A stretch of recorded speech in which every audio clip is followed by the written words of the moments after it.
lava, everyone. Welcome to the show. It is Thursday, the 1st of October there, Wednesday, the 30th of September here.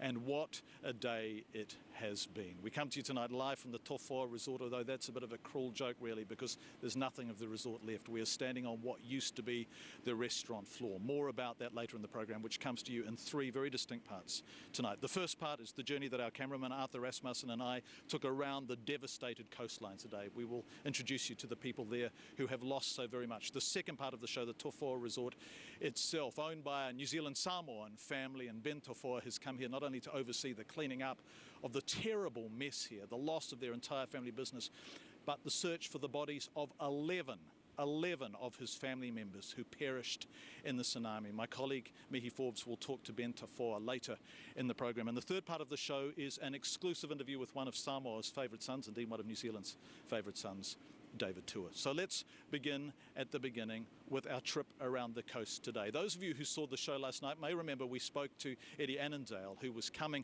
up from Auckland on the same flight we were all on to be with his family because his mum Tui had been killed in the tsunami. They tried desperately to drive away from the waters, but they were swamped by them in the ute they were in. And our day, our trip around the coast, began very early this morning at her funeral.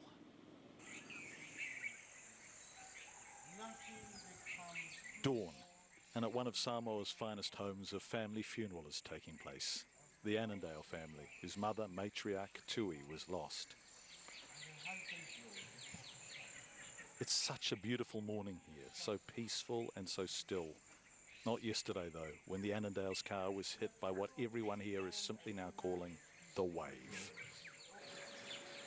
And the car just rolls and rolls and rolls. All along that coastline, things were rolling, spinning, crashing. For a 7-kilometre stretch, nothing has survived intact. Everything is broken, and so much has been lost. So we have 5 lost their life here in my village, 4 women and 1 man. Tuimala Amakisi is the mayor of the village of Saliaumu. Normally his life is warm, slow and serene, but yesterday morning... The wave is coming from that side. Another wave is coming from that side. The big one is coming from that side. They meet together here in that part of the sea. Boom! The rest of the people of my village never knew this, what's happened. Just only the earthquake. About from the earthquake to the tsunami, to the waves, it's about only 5 minutes. So that's why some of the people lost their lives. Loss defines this coastline now, and strangeness. Fish on land, people in the sea. Everything is topsy-turvy.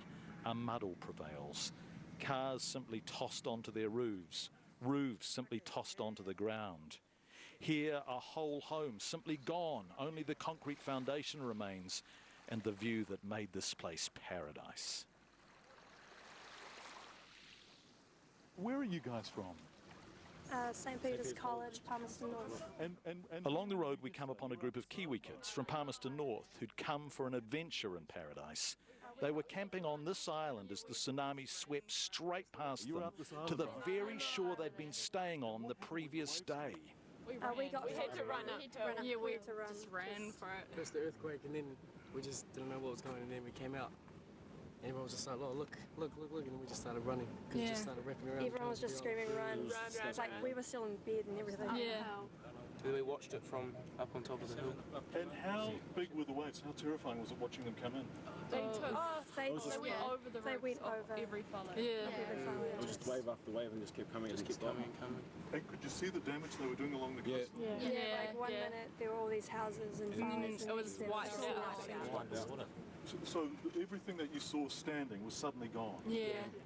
It's like 1 minute it was there, the next it wasn't. Yeah. And on we go along the coast where others weren't so lucky. More strange things, more scenes that don't make ordinary sense.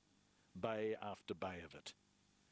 After a while, a certain sameness starts to overcome you, a sameness of rubble, village after village, all along the coast. It's just scene after scene like this. We've been here for hours now. We've been here since last night, and you just keep seeing the same thing repeated. But here, it's not the rubble, but the absence of rubble that defines what's gone here, because behind me, there were 10 family homes, 10 homes. And you can barely see a trace of them now. People are trucked back into homes they were evacuated from that are now gone.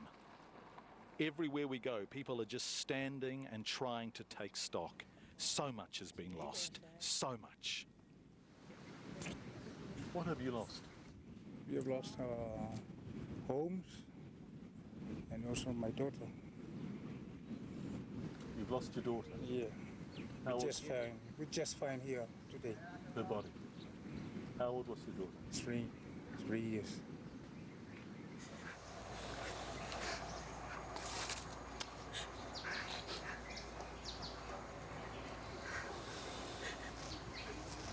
And then we accompany Sam to something that should not be.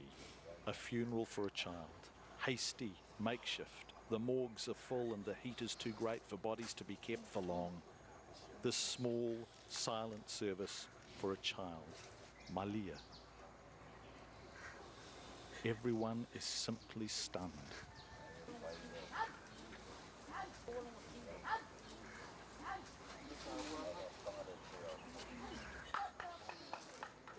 Everywhere in Samoa, people are in such pain.